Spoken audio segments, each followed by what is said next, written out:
C'est l'autre projet de transport en commun qui donne du fil à retordre à la Caisse de dépôt et placement du Québec. En plus de concevoir et construire le REM, CDPQ Infra a reçu le mandat fin 2020 de réfléchir à un transport qui pourrait assurer un lien est-ouest sur la rive sud entre La Prairie et Boucherville. J'espère être capable d'annoncer les détails de ce projet-là au cours des prochains mois.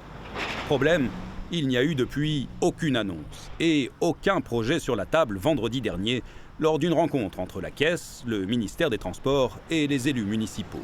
Brossard, qui veut développer un vrai centre-ville autour de la station du REM Panama, juge avoir été tenu à l'écart des réflexions de la Caisse et ne veut pas du modèle REM de l'Ouest. Une structure bétonnée, aérien, imposant, je demande au ministère de Transport de retirer le projet de transport structurant des mains de CDPQ Infra, puis que ça soit vraiment confié aux futures agences de transport que le gouvernement du Québec veut mettre en place.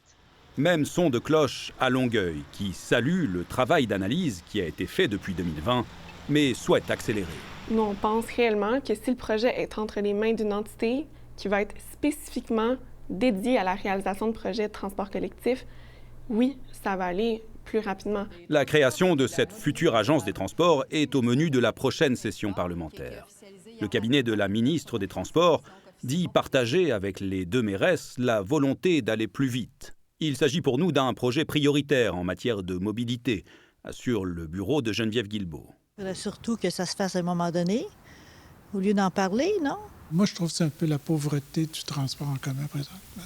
Avant la Caisse, il y avait déjà eu un bureau de projet en 2019, puis un projet de tramway poussé par la précédente administration de Longueuil. Autant de matières que les équipes de CDPQ Infra ont pris en compte dans leurs études depuis 3 ans. CDPQ Infra nous confirme ce soir par écrit qu'ils abandonnent ce projet de transport sur la rive sud. Ils préfèrent se concentrer sur le bon fonctionnement du REM qui est en ce moment en service et estiment ne pas avoir les ressources nécessaires pour mener à bien ce projet.